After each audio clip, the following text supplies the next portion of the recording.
Joe Manchin wants to stop climate change. That's the news, okay? Let's not go any deeper. Let's just take it at face value. He wants to pass an infrastructure bill that does all sorts of stuff that has to do with healthcare and climate change and everything. It's gonna be great. New taxes on corporations. It's gonna be wonderful. And maybe it is. I'm obviously being sarcastic, but maybe I'll be wrong, and maybe it will in fact be awesome.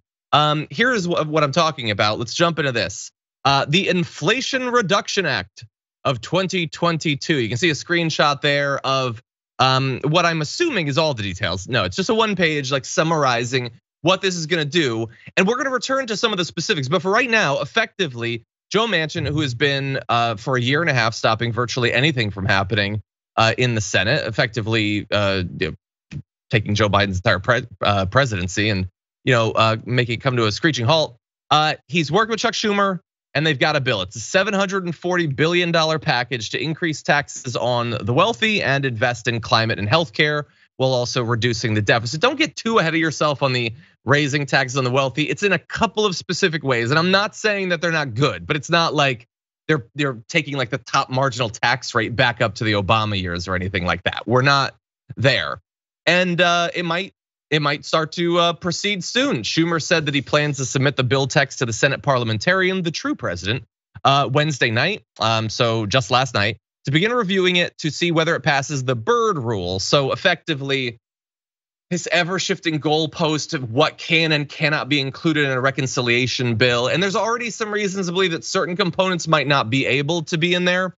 Bearing in mind, of course, that the parliamentarian could be overruled anytime the Senate wants, but that's impossible. Let's not speak any more of it. And along the way, here is what the bill, at least in this form, is intended to do. So deficit reduction, because to certain financially conservative, wealthy people, that's the most important thing you can do. It doesn't matter to real people, but whatever. Lowers energy costs, increases cleaner production, and reduces carbon emissions by roughly 40% by 2030.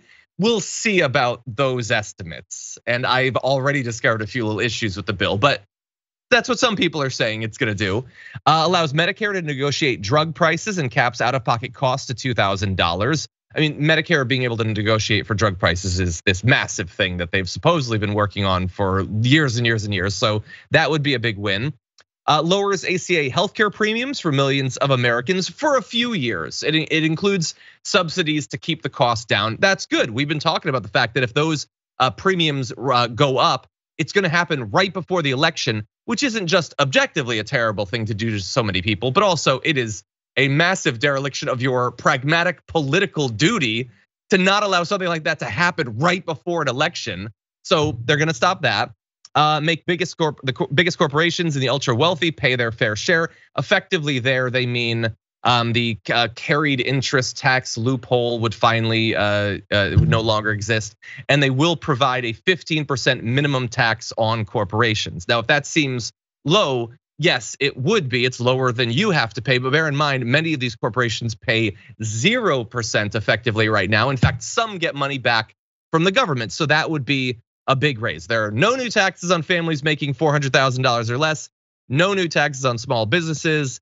And this is all framed from the point of view of Joe Manchin. Just bear that in mind. So I have many thoughts, but Sabrina, what do you think so far? Excited?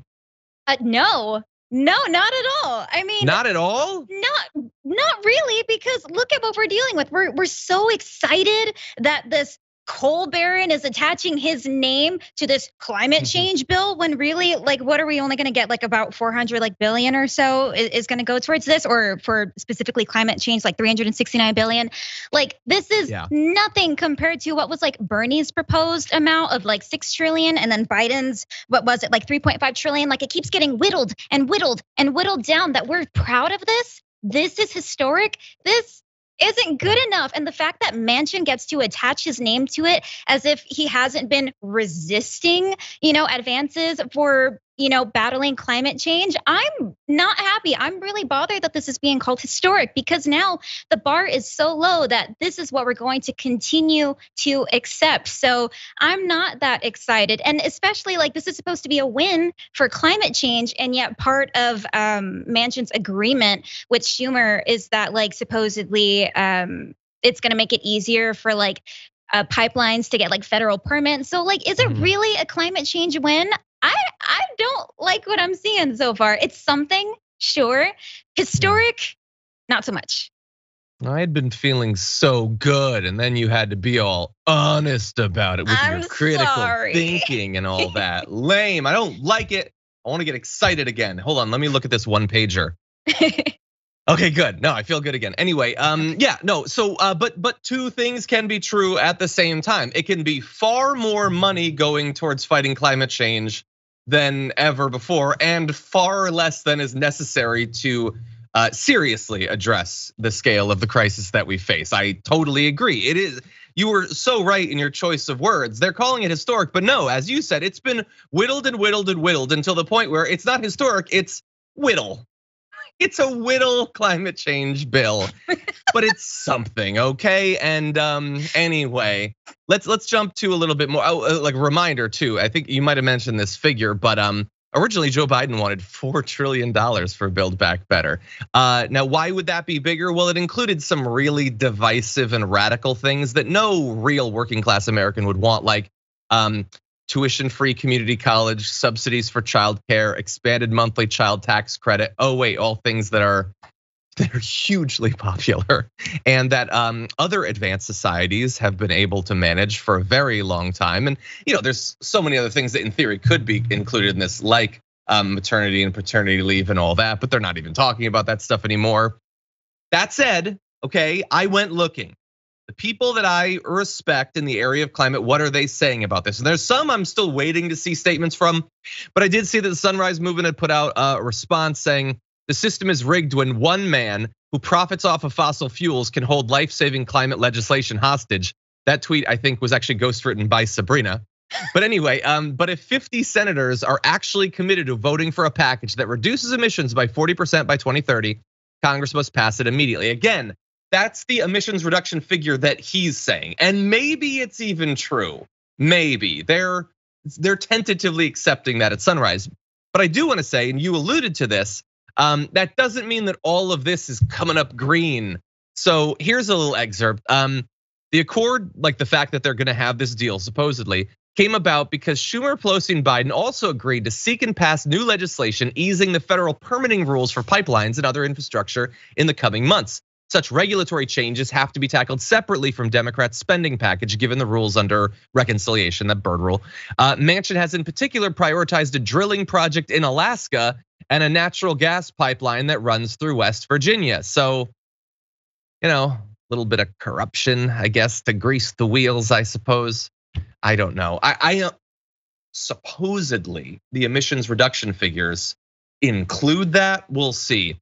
And my knee-jerk thing that I would say is, Manchin, you big dummy, you made this deal because they're gonna consider other legislation in a few months. You idiot, nothing gets passed. But then I realized, oh, it's like legislation to ease the way of pipelines.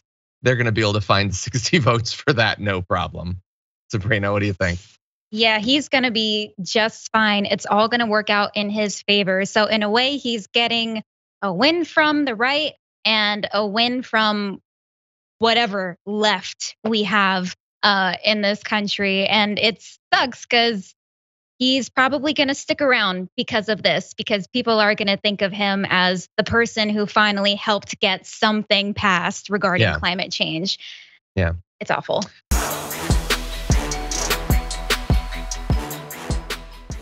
Check out the Damage Report podcast each day, wherever you get your podcasts, whether Pocket Casts or Stitcher or iTunes. You can join me as I give you the news and stories you want, with a range of co-hosts and interview guests jumping in on the fun each day. Again, that's the Damage Report, wherever you get your podcasts. And if you get them at iTunes, don't forget to rate and review. Sometimes I'll read them live on the show.